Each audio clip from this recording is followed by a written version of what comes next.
감사합니다. 초청해 주셔가지고 전출한 전도회는 처음인 것 같네요. 오늘 말씀을 통해서 주님의 일에 잘 감당하는 전도회라는 제목으로 말씀을 나누도록 하겠습니다. 어떤 일에 성공을 하려면 성공의 요인들이 있죠. 여러 가지 요인들이 있습니다. 내외적인 요인들이 있어요. 뭐 리더십이 탁월하다든지 아니면 어떤 준비가 잘 되었다든지 팀워크가 좋다든지. 서양 사람들이 이 성공의 비결이라는 그런 비결을 여러 가지 이렇게 만드는 걸 참 좋아하는데 그 중에 하나가 뭐냐 하면 이 실천력이 있는가, 실천력이 있는가, 그러니까 추진력을 가지고 있는가. 두 번째가 이 실천하고 추진을 할 수 있는 인내력을 가지고 있는가.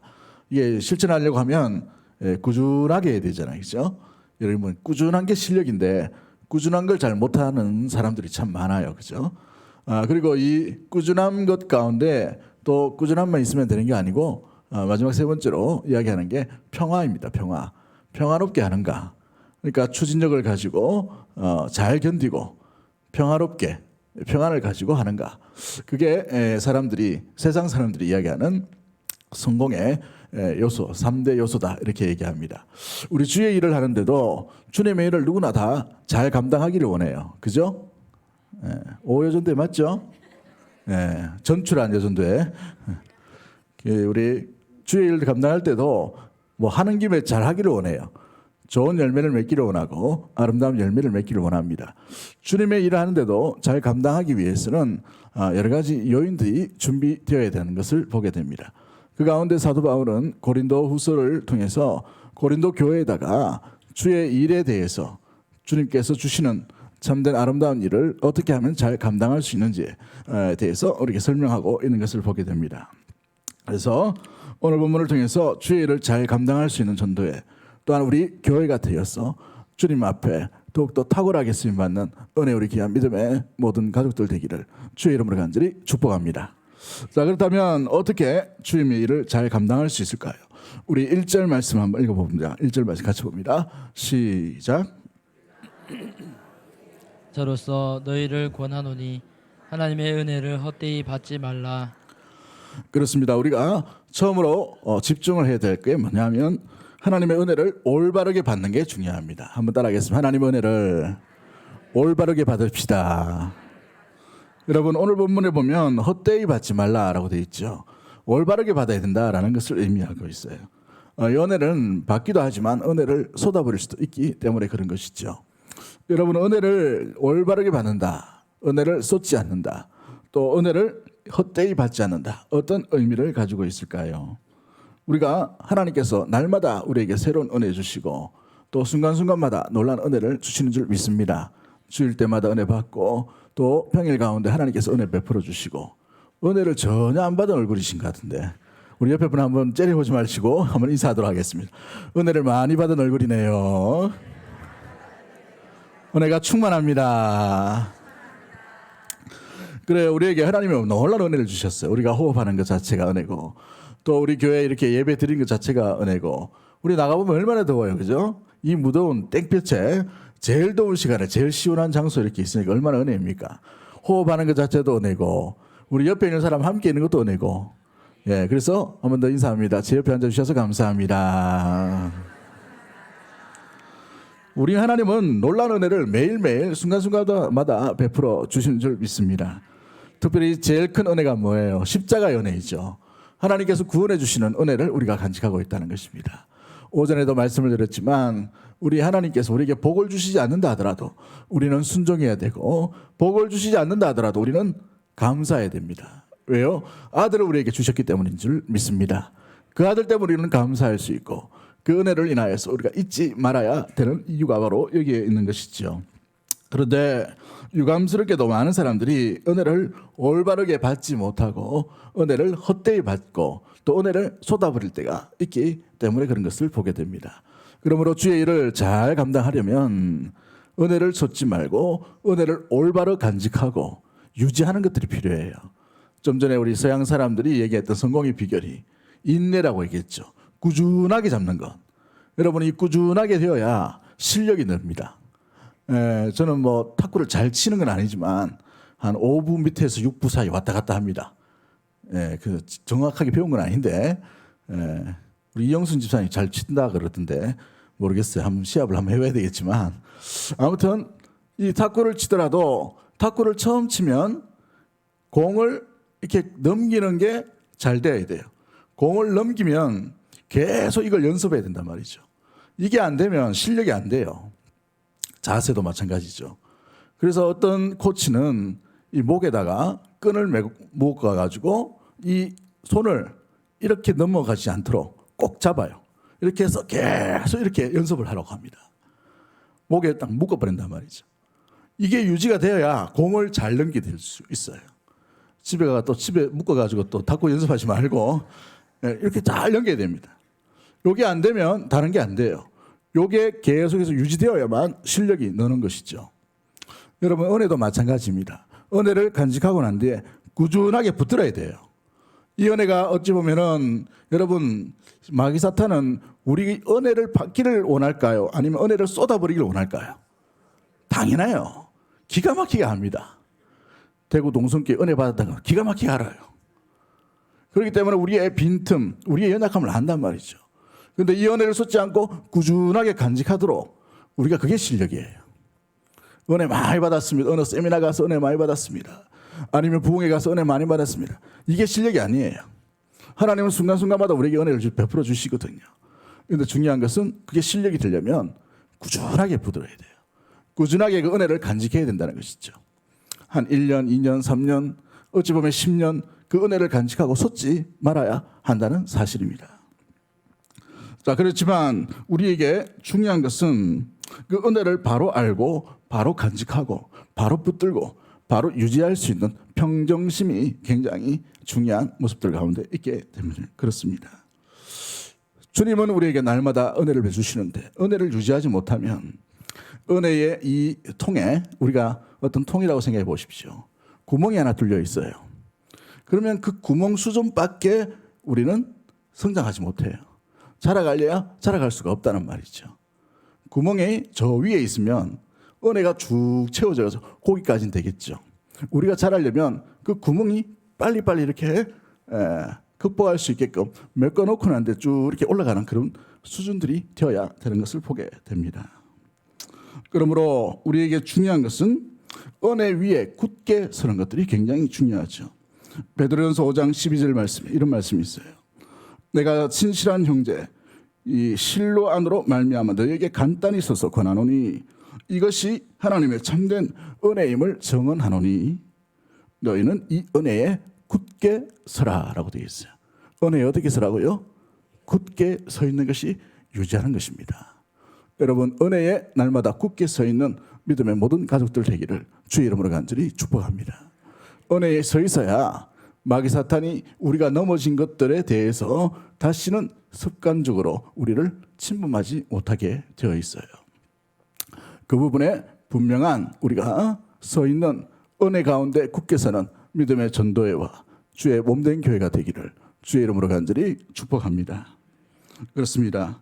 실컷 밥상 다 차려놨는데 결정적인 순간에 넘어져가지고 밥상 다 엎어버리면 어떻게 돼요?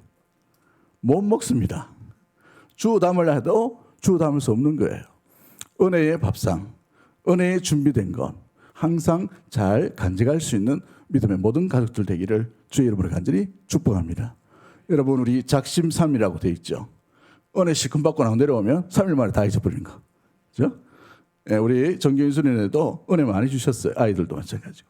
아이들도 이 은혜가 유지될 수 있도록 여러분 해주셔야 돼요. 잘 관리될 수 있게끔. 아이들은 하루 은혜 받고 나는데 돌아오면 다 잊어버릴 수 있어요. 그렇기 때문에 은혜가 쏟지 않도록 그렇게 유지하는 게 그게 실력이고 그게 잘하는 후속 사역이 되게 됩니다. 많은 사람들이 수련회나 많은 사람들이 어떤 행사를 하면 많은 도전을 받아요. 그런데 그게 진짜가 아닙니다. 그 이후에가 진짜 되는 것이죠. 우리가 함께하는 60년, 함께해야 될 60년을 바라보며 수련회를 처음 하게 되었어요. 그때 많은 은혜를 주셨는데 중요한 것은 그 은혜 이후의 삶입니다. 은혜 이후에, 수련회 이후에 많이 달라지셨습니까? 옆 사람 째려보지 마시고 한번 인사하도록 하십시오. 많이 달라지셨네요. 많이 바뀌었네요. 그렇습니다. 은혜를 유지하는 것, 이게 바로 그런 것이죠. 수련회도 마찬가지입니다. 은혜가 항상 굳게 서 있는 믿음의 모든 가족들 되기를 주의 이름으로 간절히 축복합니다. 그러면 은혜는 누가 주시나요? 2절에 보시면 우리 주님이 주신다고 되어 있어요. 2절 말씀도 같이 한번 읽어보도록 합니다. 2절 말씀 시작. 이르시되 내가 은혜 베풀 때에 너에게 듣고 구원의 날에 너를 도왔다 하셨으니 보라 지금은 은혜 받을 만한 때요 보라 지금은 구원의 날이로다. 그렇죠. 누가 은혜를 주신다라고 되어 있어요. 내가 은혜 베풀 때에 너에게 듣고 구원의 날에 너를 도왔다. 누가 하시는 거예요? 주님이 주시는 것입니다. 그러므로 은혜는 주님께 간구하는, 주님께 받는 우리 믿음의 성도가 되어야 될 줄 믿습니다. 그렇습니다. 주님이 은혜를 우리에게 베풀어 주시는 것이죠. 그런데 이 주님께서 언제 주신다고 2절에 말씀하고 있나요? 보라 지금은이라고 되어 있어요. 지금 은혜를 받아야 되는 거예요. 여러분, 수련회는 수련회로 잊어버리십시오. 근데 지금 받으셔야 돼요. 지금. 은혜는 현재성입니다. 크신 은혜를 주셨지만 그걸로 인하여 그 은혜의 더 위에 오늘 받는 은혜가 임해야 돼요. 할렐루야. 졸리우신 것 같은데 오여준데 지금 잘 듣고 계신 거 맞죠? 예. 은혜가 우리 위에 항상 쌓여져 있어야 돼요. 은혜를 쏟지 말고 항상 쌓아갈 수 있는 우리 믿음의 오주의진대와 믿음의 모든 가족들 되기를 주의 이름으로 간절히 축복합니다. 그렇습니다. 그러기 위해 오늘의 은혜가 필요해요. 오늘. 그렇다면 오늘 오전에 설교 말씀이 뭐였어요? 응? 은혜가 어디서 오는지도 네, 감사합니다. 뭐라 하시는데 알고 있다고 생각하고 네. 순종의 끝자락에서 받는 복입니다. 그렇죠? 그럴 때에 아브라함이 어떻게 나타나셨어요? 나로 맹세하시는 하나님. 뭐요? 하나님으로 맹세하신 그 하나님이 등장하죠. 하나님 자신을 맹세의 도구로 사용하시는 것을 보게 돼요. 두 번째, 그 복이 어디까지 미친다고 되어 있어요? 천하 만민에게 미친다고 되어 있어요. 순종의 끝자락에서 받는 복이죠. 마지막 세 번째로 여호와 이레의 하나님이 지금 우리 세대 가운데 함께 하시지만 다음 세대 가운데도 준비해 가신 하나님을 만나게 된다라고 되어 있어요. 그죠? 예. 이렇게 보니까 생소한 새로운 그 설교 같은 아니죠? 여러분, 이 은혜가 어디로부터 임하는가? 말씀으로부터 임합니다. 그러므로 성도는 말씀과 가까이 될 이유가 여기에 있어요. 말씀이 그냥 목사님 설교하기, 목회하기 좋게 그냥 뭐 말씀을 순종하고 말씀을 듣고 이렇게 하라, 이게 아니에요. 여러분, 은혜는 반드시 말씀과 함께 옵니다. 아브라함을 부르실 때 어떻게 오셨어요? 말씀으로 임하시잖아요. 말씀을 아브라함을 콜링하셔요. 이사야를 어떻게 부르십니까? 말씀으로 부르셔요. 예레미야를 어떻게 부르셔요? 말씀으로 부르셔요. 그럼 여러분들 어떻게 불러셨을까요? 말씀으로 부르셨어요. 사랑하는 딸아, 나를 믿겠니?라고 말씀으로 속삭이신 겁니다. 그 말씀에 반응해서 저와 여러분이 이 자리에 있는 줄 믿습니다. 그러므로 우리 성도는 항상 주님의 말씀에 귀를 기울여야 돼요. 말씀이 곧 생명줄인 줄 알고, 말씀이 곧 은혜가 임하는 통로임을 알고 그 말씀 가운데 항상 귀를 기울여야 되는 것이죠. 여러분, 은혜가 갇혀 있거나 은혜가 단절되어 있거나 은혜가 끊겨 있거나 은혜가 여러분 쏟아져 버리면 우리는 이 땅 가운데 어찌 보면 내 내면의 욕심, 감정, 생각들, 경험들이 불듯이 일어날 수밖에 없어요. 그런 존재입니다. 말씀을 잊어버릴 때 하와가 어떻게 합니까? 선악과를 따먹어 버려요. 말씀이 충만할 때 어떻게 했습니까? 근처도 가지도 않습니다. 그렇죠? 아담을 보십시오. 그 아내가 이야기하는 걸 어떻게 해요? 진짜 그런가 싶어가지고 같이 동참하죠. 여러분, 말씀이 내 속에서 희미해질 때 은혜 역시도 희미해지게 되는 것을 보게 돼요. 여러분의 은혜가 계속해서 쌓여있는 아름다운 은혜의 모습들이 그 일로 인하여 주의 일을 잘 감당할 수 있는 전도회와 우리 교회가 되기를 주의 이름으로 간절히 축복합니다. 두 번째, 주님께서 은혜의 방편으로 주신 게 뭘까요? 주님께서 주신 은혜의 방편, 두 번째는 주의 몸된 교회입니다. 말씀과 함께 교회라는 게 중요한 거예요. 여러분, 교회는 우리가 수련회 때 말씀을 드렸지만 함께 모인 것이 교회다라고 말씀을 드렸어요. 물론 건물로서 우리가 모이기 때문에 교회를 건물로도 이야기할 수 있습니다만은 엄밀한 의미로 보면 함께 모이는 것 자체가 교회예요. 여러분, 오여전대 이렇게 모인 게 교회입니다. 여러분, 우리가 이렇게 함께 모인 게 교회예요. 우리가 이 장소를 떠나가지고 저 신천에 있는 어디에요? 저기 잔디밭에서 모여 있으면 그것도 예배요, 교회입니다. 여러분 함께 모이는 자체가 교회인 거예요. 그런데 교회는 성도의 은혜는 바로 교회로부터 임하게 되고 나타나게 되어 있어요. 교회가 무엇이기 때문에 그렇습니까? 주님의 몸이기 때문에 그래요. 그러므로 여러분이 여러분 각자를 바라볼 때 주의 몸으로 보셔야 돼요. 어떤 사람은 새끼손가락 역할을 하시는 분도 있고, 어떤 사람은 뭐 눈썹 역할을 하시는 분도 있겠고, 어떤 사람은 발바닥 역할을 하시는 분들이 있어요. 잘 안 드러나요. 그죠? 그런 사람이 있을 수 있어요. 옆 사람 한번 바라보고 주님의 몸입니다. 한번 인사하도록 하겠습니다. 시작. 그렇습니다. 우리가 주님의 몸을 통해서 우리가 은혜를 받을 수가 있어요. 그러므로 성도는 주님의 몸과 떨어질래야 떨어질 수가 없는 겁니다. 그러므로 교회와 항상 좋은 관계를 유지해야 돼요. 공동체와 좋은 관계를 유지해야 된다는 것입니다. 왜냐하면 은혜의 줄기가 여기에 있기 때문에 그래요. 우리 예수님께서 요한복음 15장 5절부터 6절까지 말씀 가운데 뭐라고 말씀하십니까? 요한복음 15장 5절부터 6절 같이 봅니다. 시작. 나는 포도나무요 너희는 가지라. 그가 내 안에 내가 그 안에 거하면 사람이 열매를 많이 맺나니 나를 떠나서는 너희가 아무것도 할 수 없음이라. 사람이 내 안에 거하지 아니하면 가지처럼 밖에 버려져 마르나니 사람들이 그것을 모아다가 불에 던져 사르느니라.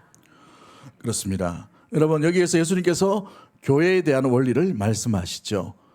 그리스도께서 뭐라고 말씀하십니까? 그리스도는 포도나무다라고 말씀하시죠. 우리는 뭐라고 얘기해요? 가지라고 되어 있어요. 가지가 나무에 붙어 있기만 하면 어떻게 해요? 열매 걱정하지 말라고 되어 있죠. 그러므로 몸인 교회는 반드시 주님 앞에 붙어 있어야 돼요. 주님과 붙어 있어야 돼요. 그러면 성도는 교회와 뗄래야 뗄 수가 없어요. 떨어져 있으면 어떻게 됩니까? 성령의 열매를 맺을 수가 없게 되어 있어요. 교회는 굉장히 중요한 의미예요. 그러므로 공동체는 굉장히 중요하다는 것이죠. 우리가 공동체 없이 살아갈 수 있을 것처럼 보이죠. 우리가 버는 돈, 우리가 가지고 있는 명예, 우리가 가지고 있는 어떤 뭐 적금들, 이걸로 인하여 살아갈 수 있을 것처럼 보이잖아요.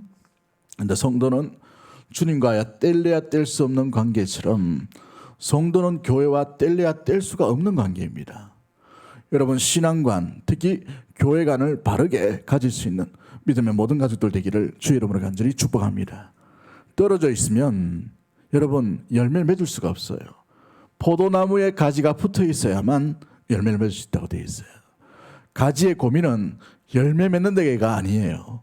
어떤 성과, 어떤 뭐 리더십, 어떤 열매, 어떤 달성, 어떤 목표가 아니에요. 가지의 최종 목표요. 제일 중요한 목표는 나무에 붙어 있는 겁니다. 나무가 누구예요? 그리스도이시죠. 그러므로 성도는 교회의 구성원들과 반드시 붙어 있어야 돼요. 좋은 관계를 유지해야 될 이유가 바로 여기에 있는 것이죠. 구성원 한 사람 한 사람이 너무나도 중요하죠. 여러분 교회는 그리스도의 몸이므로 성도는 반드시 교회와 함께 할 때에 안정이 되고 피난처를 얻을 수 있고 또 아름다운 성령의 은혜의 열매를 많이 맺을 수 있게 되어 있어요. 은혜의 통로가 교회이기 때문에 그렇습니다. 우리 수련 때 어떤 기자가 찾아왔어요. 실컷 취재하고 집에 가려고 하는데 잠깐 차 마시자고 해가지고 제가 숙소에 데려가갔습니다. 차를 이렇게 마시면서. 근데 한 청년 같던데 그 청년 그 기자가 자기는 뭐 우리 노예 안에 있는 큰 교회 다니던 저 청년이었다고 그러더라고요. 그래서 이제 그 어느 교회 다니냐고 하니까 물어보니까 어느 교회 다닌다고 했는데 보니까 그 교회 안 다녀요. 그래서 왜 안 다니냐 하니까 교회가 좀 아닙니다. 이러면서 이렇게 하더라고. 그래서 제가 그 이야기를 듣다가 교회가 왜 아니냐라고 물어보니까 뭐 교회의 뭐 어려운 점, 뭐 부정적인 모습, 청년들 눈이나 어떤 그런 모습들로 바라볼 때 교회가 좀 연약한 모습이 보이겠죠. 왜 부족하지 않겠습니까, 그죠? 그래서 쭉 그 얘기하더라고요. 그 얘기하다가 제가 이제 말을 중지시켰어요. 기자님, 아직 신앙에 사춘기네. 빨리 철드셔야지. 언제까지 그럴래? 깜짝 놀라더라고. 기자한테 그런 얘기하는 사람 쉽지 않습니다. 그 얘기하는 거 깜짝 놀라는 거. 아무도 그런 목사님이 그런 얘기를 안 하는가 봐요. 나도 예전에 그런 적이 있었지만 당신이 이야기할 만큼 교회는 그렇게 나약한 교회가 아니라고. 당신이 비판할 만큼 원망할 만큼 교회는 그런 존재가 아닙니다. 교회는 그리스도께서 피로 값준 몸입니다. 그 몸을 당신 힘으로 욕을 한다는 것, 비난한다는 것은 당신의 얼굴에 침을 엄청나게 뱉는 것과 똑같은 거라고. 정신을 바짝 차리고 다시 교회 생활 충실히 하시라고 그렇게 얘기했어요. 우리 교회는 오지 마라 했습니다, 제가. 그렇게 했는데 막 떠들어 다니더라고. 얼마나 방황을 합니까? 여러분, 우리는 철부지 신앙을 더 이상 가질 수가 없어요. 교회가 뭔지를 알면 여러분, 교회에 대해서는 우리가 더 존중히 여겨야 돼요. 여러분, 교회는 어거스틴이 이야기하기를 어머니와 같은 존재다라고 얘기해요. 여러분의 어머니가 대학원까지 넣으셨어요? 여러분 어머니가 박사학위를 받으셨습니까? 여러분 어머니가 미스 코리아처럼 예쁘신가요? 여러분 어머니가 정말 마음에 하야 같아가지고 정말 사랑이 많으셔가지고 다 품어주셨습니까? 그래서 좋아하셔요? 그래서 존경합니까? 아니에요. 어머니이기 때문에 우리가 존경하죠. 내게 주신 어머니이기 때문에 그래요. 나를 낳아주신 어머니이기 때문에 그렇죠. 교회도 마찬가지입니다. 그리스도의 피로 말미암아 탄생된 곳이에요. 누가 혹시 교회에 대해서 그런 이야기를 하거나 여러분의 자녀가 그런 소리를 하거든 호되게 뭐라 하십시오. 정신 바짝 차리라고. 여러분, 교회론이 성도들 가운데 제대로 쓰지 않으면 교회는 손가락질 받는 그런 대상으로만 여겨질 수 있게 되어 있어요. 그 손가락은 우리를 향해가 있지만 우리 안에 계신 그리스도를 향한다는 것 여러분 기억하십시오. 우리가 욕하는 것, 우리가 원망하는 것은 그리스도를 원망하는 거예요. 우리 교회 성도들은 이 교회론을 다시 한번 분명히 간직하고 교회를 원망함이 아니라 교회를 존중히 여길 수 있는, 그래서 은혜의 통로가 막히지 않는 믿음의 모든 성도님들 되기를 주의 이름으로 간절히 축복합니다. 할렐루야. 그렇습니다. 우리 주님께서 교회를 통해서 은혜를 베풀어 주셔요.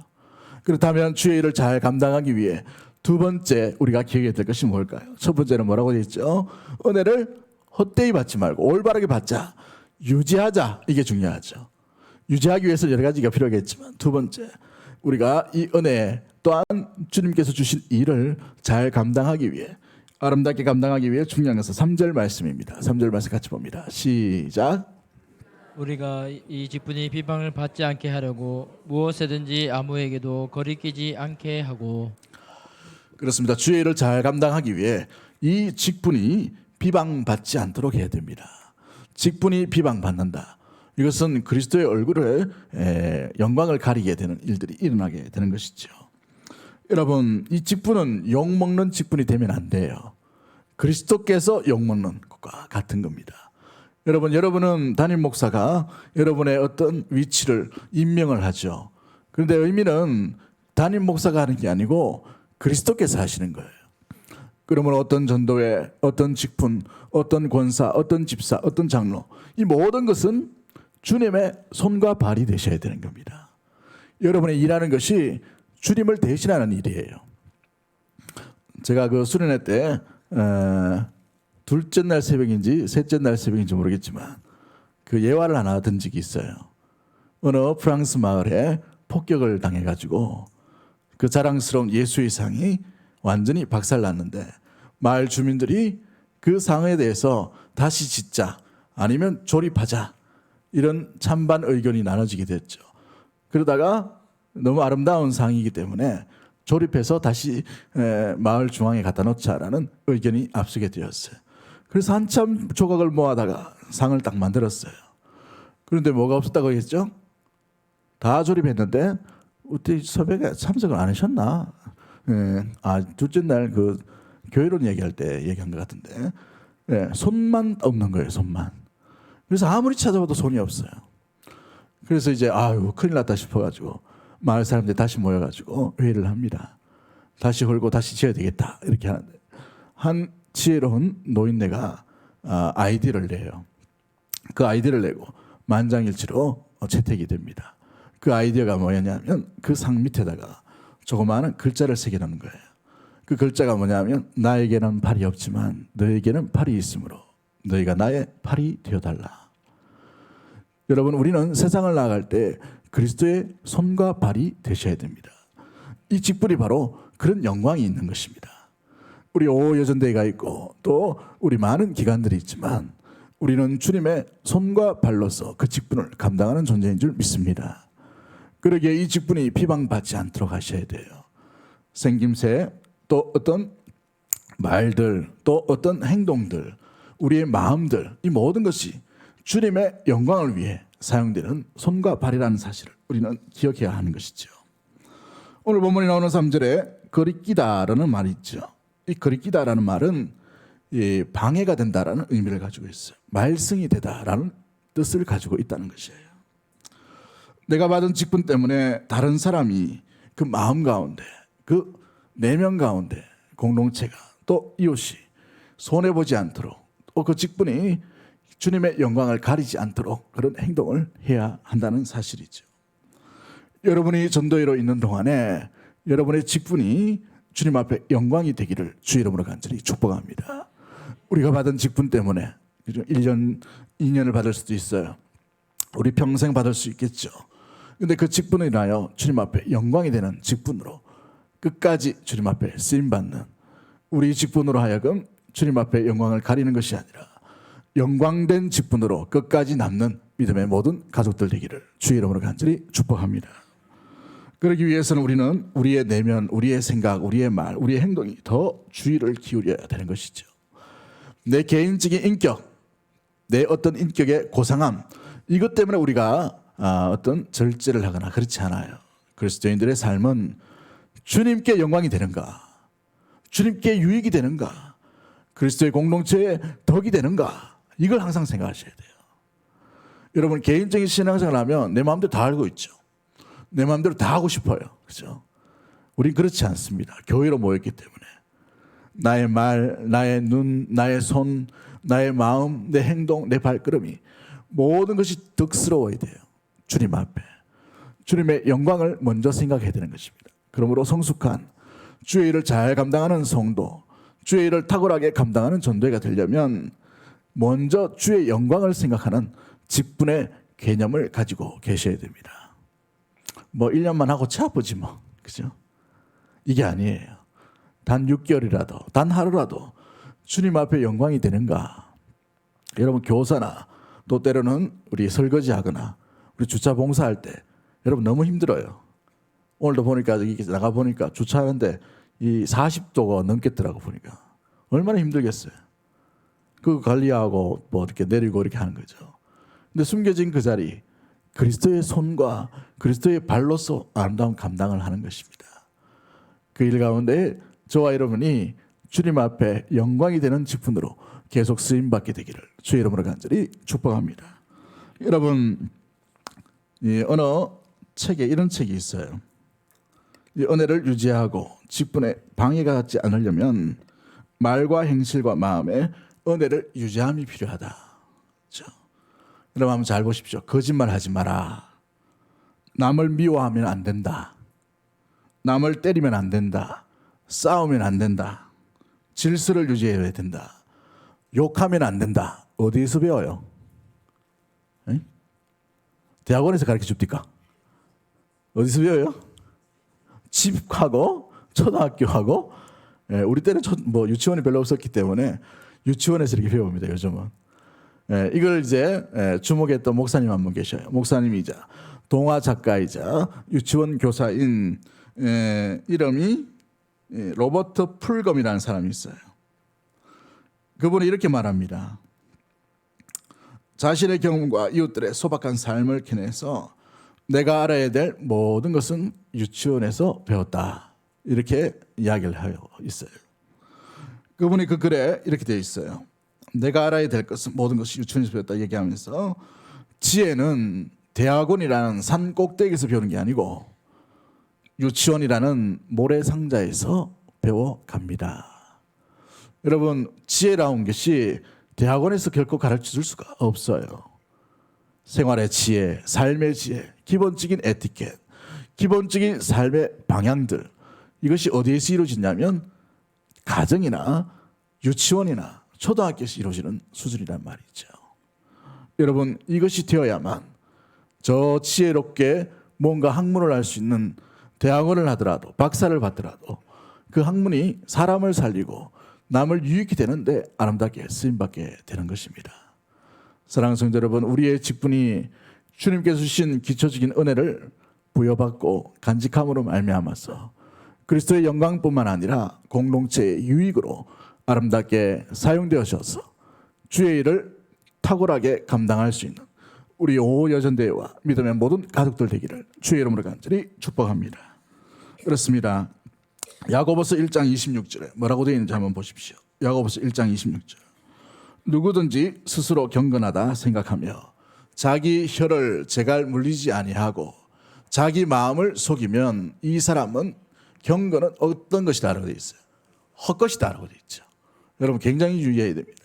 아마 가을에 제가 이제 오후 예배 때는 이 언어 세미나를 겸해서 이렇게 같이 하려고 해요. 굉장히 좋고 또 재밌는 또 유익한 그런 강의와 말씀이 될 것 같은데, 여러분 우리의 대부분의 은혜가 이 혀로부터 시작돼요. 혀. 근데 쏟는 게 어떻게 돼요? 금방 쏟아버리죠. 근데 야고보 사도도 마찬가지입니다. 두 번째 말씀 한번 띄워주시죠. 두 번째 말씀 가운데 베드로전서 1장 15절 말씀 같이 봅니다. 시작.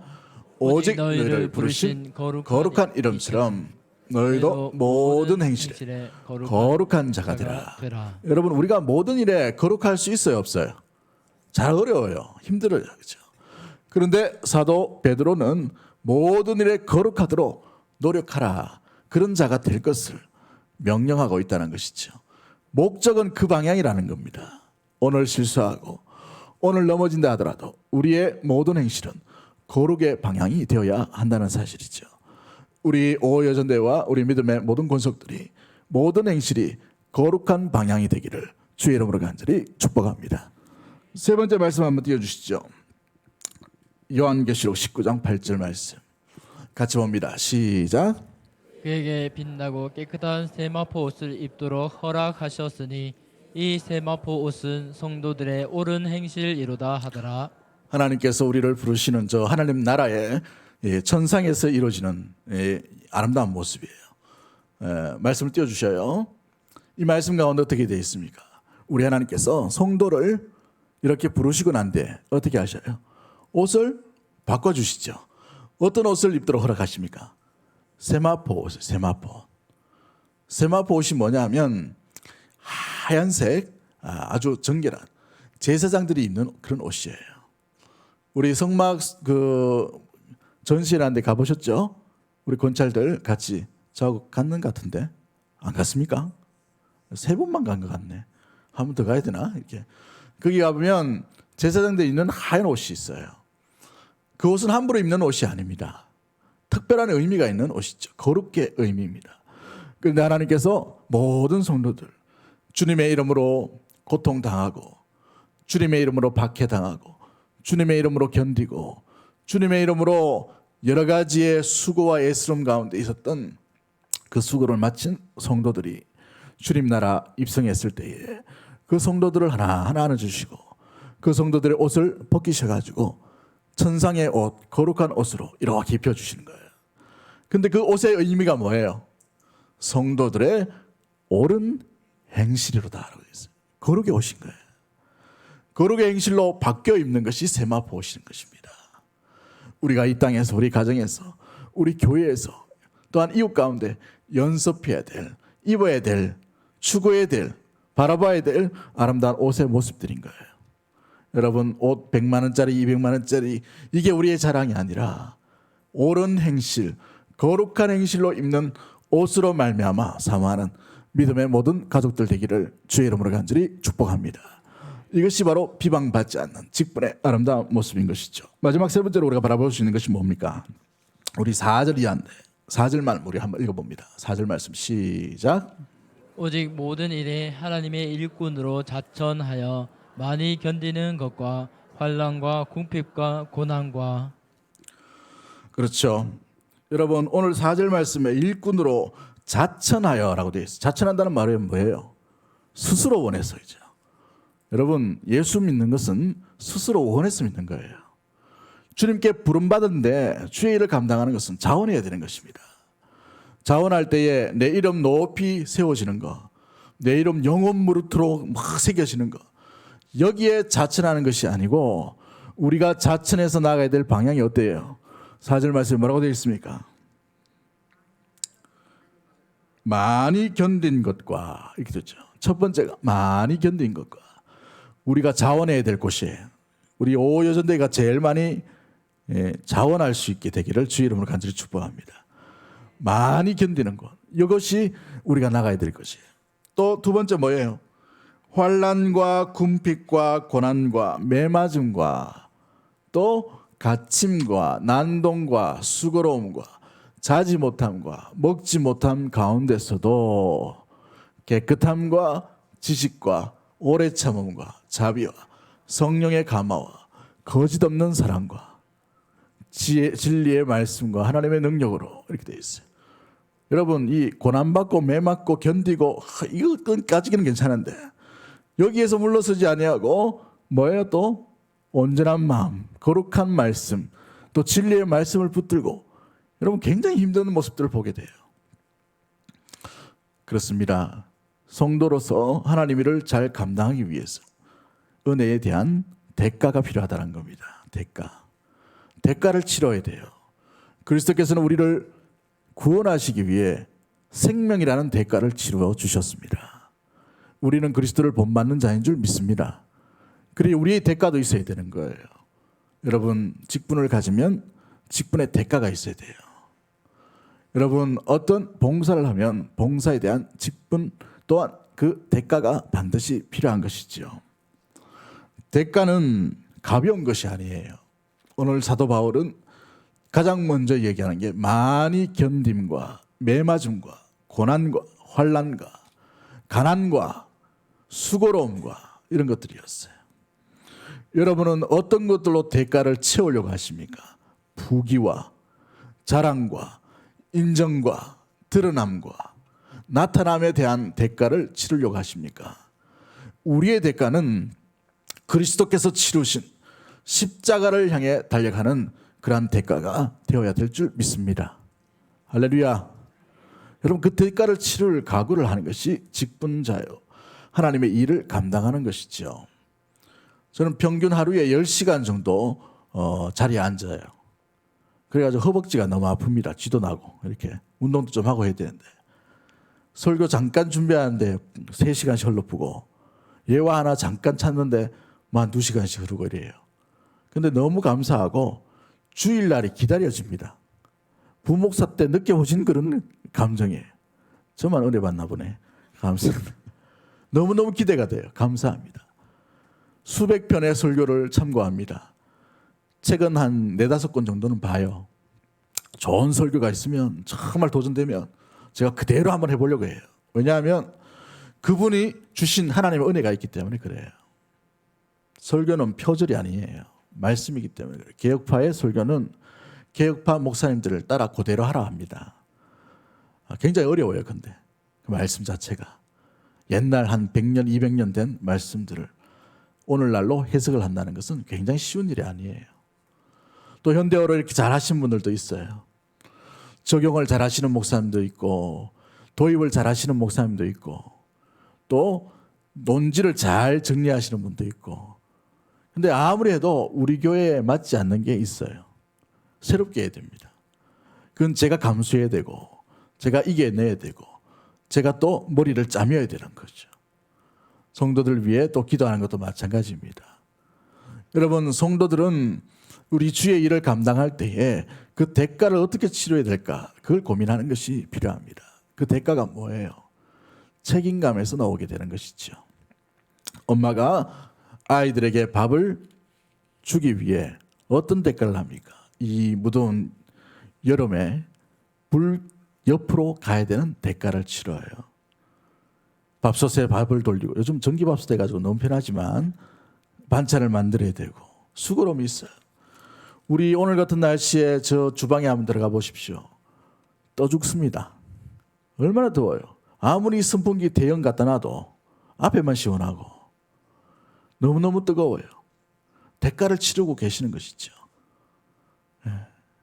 교사들 보이지는 않지만 일찍 와가지고 아이들 챙기고 대가를 치르는 거예요. 피곤한 몸을 이끌고 이 자리에 나오는 거 대가를 치르려고 하는 것이죠. 저 울산에서 오시는 분도 있고 농공에서 오시는 분도 있고 농공 맞죠? 달성군에서 오시는 분도 있고 달서에서도 오시는 분이 있어요. 오늘 달서에서 오신 분이 안 보이네. 일찍 가셨나 본데. 아무튼 그죠? 우리 대가를 치르는 거예요. 대가를. 여러분 대가를 치른다는 말은 뭡니까? 내가 이 일에 그리스도의 손과 발로 감당을 한다는 거예요. 주님의 역할을 한다는 것이죠. 우리 장로님들은 위원장 체제로 이렇게 만들어 놨어요. 위원장은 담임 목사가 하는 일을 그걸 맡아서 하시는 거예요. 똑같이 담임 목사의 마음을 가지고 하시는 거예요. 열정을 가지고 생각을 가지고 모르면 또 물어보고 이렇게 나가야 되는 것이죠. 모든 재직도 마찬가지입니다. 같은 마음 같은 뜻을 품고 나가는 이유가 여기에 있는 거예요. 그 일을 감당하기가 쉽지 않아요. 아이디어도 막힐 수도 있고 사람 관계를 또 풀어나가야 되고 여러분이 손과 발이 되면 쉬운 일이 별로 없을 것 같아요. 그러나 중요한 것은 대가를 치르는 마음이 준비되어야 하는 것입니다. 많이 견딤, 많이 수고로움, 많이 어려움, 많은 고난, 이 일 끝에 주님께서 우리를 착하고 충성된 자와 내가 나를 위해 수고했노라 이런 말씀이 들려지는 겁니다. 십자가도 내팽겨 버리고 대가도 치르려고 하지 아니하고 인내와 수고도 안 하려고 하면 십자가 뒤에 영광도 없게 되는 것입니다. 십자가 앞에 물러서지 않는 대가를 치르는 믿음의 우리 귀한 오여전대와 믿음의 모든 가족들 되기를 주의 이름으로 간절히 축복합니다. 에리 프롬이라는 사람이 사랑의 기술이라는 책을 썼어요. 그 책에 보면 참된 사랑이란 뭐냐 5가지를 얘기합니다. 뭐 책 설명하려고 하는 건 아니고 첫 번째가 관심을 가지는 거, 두 번째가 뭐냐면 책임지는 거예요. 책임지는 거. 여러분 대가를 치른다는 것은 책임지는 겁니다. 책임지기 위해 우리는 참는 거예요. 책임지기 위해 헌신을 하는 거예요. 책임지기 위해 우리는 고난과 아픔도 견디는 겁니다. 교회가 교회로서 아름답게 유지되기 위해서는 누군가는 참고 누군가는 인내해야 됩니다. 그러한 우리 이 일을 감당할 수 있는 우리 오여전대와 믿음의 모든 가족들 되기를 주의 이름으로 간절히 축복합니다. 책임을 지셔야 돼요. 우리 옆에 분 한번 인사하도록 하겠습니다. 책임 좀 지십시오. 책임을 지는 게 성도의 아름다운 의미인 거예요. 그렇죠? 여러분 어제 우리 사남전도회하고 우리 교육자들하고 야구 시합을 한번 했어요. 스크린 야구를 했는데 날짜를 한 2달 전에 잡아가지고 어제 이렇게 갔었는데 야, 그 야구 선수가 확실히 다릅니다. 상대편에 이제 야구 선수가 계셨는데 저희가 한참 이기고 있다가 야구 선수 그 집사님이 나가니까 홈런을 5방을 때리더라고. 선수는 절대 끼면 안 되겠어. 너무너무 대단하대요. 그런데 참 놀라운 것은 같은 팀이잖아요. 같은 팀이 열심히 일할 때 누구 하나 여러분 딴짓하거나 딴 데 보거나 하지 아니하고 그 선수만 바라보고 어떤 사람은 동영상 찍어주고 어떤 사람 뒤에서 응원하고 어떤 사람은 으쌰으쌰 해주고 막 이렇게 하더라고요. 어떤 집사님은 6번 전체가 삼진 아웃 당했어요. 운동신경 좋으신 것 같던데 근데 그 집사님도 뒤에서 박수를 쳐줘요. 실수를 해도. 이게 한 팀이에요. 책임을 지는 거죠. 여러분 우리 교회가 이런 한 팀이 되기를 주의 이름으로 간절히 축복합니다. 내가 때로는 은퇴하고 내가 때로는 몸이 연약해가지고 필드 사역을 뛸 수 없다 하더라도 앞에서 뛰어가는 우리 젊은 성도들 또한 일하는 일꾼들이 앞장서서 수고할 때마다 뒤에서 박수 쳐줄 수 있고 격려해 줄 수 있고 위로해 줄 수 있고 칭찬함으로 대가를 치러가는 믿음의 모든 가족들이 되어야 될 줄 믿습니다. 우리 원로 은퇴 장로님들이 이번에 수고했다고 설교 시간에 이런 말 하면 안 되는데 뭘 음식을 차려준다 합니다. 요즘 뭐 이렇게 혐오 음식 해가지고 뭐 이렇게 밝히면 안 되지만 얼마나 감사한지 몰라요. 얼마나 위로가 되는지. 예, 같이 드실 분 오시면 좋을 것 같은데 아무튼 너무너무 감사하죠. 되는 집안이 되려면 이렇게 돼야 돼요. 그렇죠? 할렐루야. 여러분 우리가 함께 일할 때에 이런 한 팀으로서 대가를 함께 치러갈 수 있는 믿음의 모든 가족들이 되기를 주의 이름으로 간절히 축복합니다. 여러분 이번 수련회 때 보니까 정말 성도님들이 많이 수고하셨어요. 예, 우리 특히 우리 청년들이 먼저 준비하고 또 가서 세팅하고 찬양팀으로 너무너무 고생을 하셨어요. 땀을 뻘뻘 흘리면서. 또 우리 집사님들이 너무나도 수고하셨고 또 함께 하신 분들도 너무나도 고생을 하셨고 간식팀 은혜 받아야 되는데 간식이 생각나가지고 막 뒤로 가가지고 간식도 얼마나 풍성하게 잘 먹었는지 몰라요. 어떤 또 전도에는 추어탕 팔아가지고 티셔츠 다 공급하고 권사회 또 우리 일꾼들은 간식 챙긴다고 얼마나 그 뜨거운 여름에 너무너무 수고하고 고생하셨습니다. 한 팀으로서 우리가 앞장설 때에 또 뒤처질 때에도 마찬가지예요. 서로 한 몸과 하나의 공동체로서 팀워크를 이루고 대가를 능히 감당하고 책임을 질 수 있는 그런 좋은 관계에 주님이 기뻐하시는 새로운 60년을 만들어가는 우리 귀한 5호 여전대회와 믿음의 일꾼들 되기를 주의 이름으로 간절히 축복합니다. 마지막 예화를 하나 하고 마치도록 하겠습니다. 예화 찬다고 애먹었는데 제가 어느 날 이 설교를 준비하다 보니 옛날에 신학교 때 들었던 그 생각이 나더라고. 인터넷 암만 뒤져도 안 나오는 예화입니다. 신학교 1학년 때 그때는 공부를 좀 열심히 할 때였어요. 열심히 공부하고 도서관 팔아 열심히 공부할 때 어느 교수님이 그 얘기를 하더라고요. 1960년도에 우리 한국교회가 큰 분열이 일어났어요. 3차 대큰 분열이 통합 측과 합동 측이 나눠지게 되었어요. 우리는 합동 측입니다. 합동입니다. 합동. 우리 합동 측에 우리 상징인과 같은 학교가 있어요. 총신대학교라고 있죠. 되게 낡았어요. 그 사당동 첫 꼭대기에 정말 볼품없는 학교입니다. 그런데 그 학교에서 신학생들이 배출되고 있었어요. 그런데 합동과 통합이 분리될 때에 상대편 있는 측에서 그 합동 측에 있는 이 학교에 도서관에 있는 책을 다 가져가려고 그렇게 생각을 했는가 봐요. 차량을 끌고 들어오게 되었어요. 그런데 아무도 없는 그런 시간이었습니다.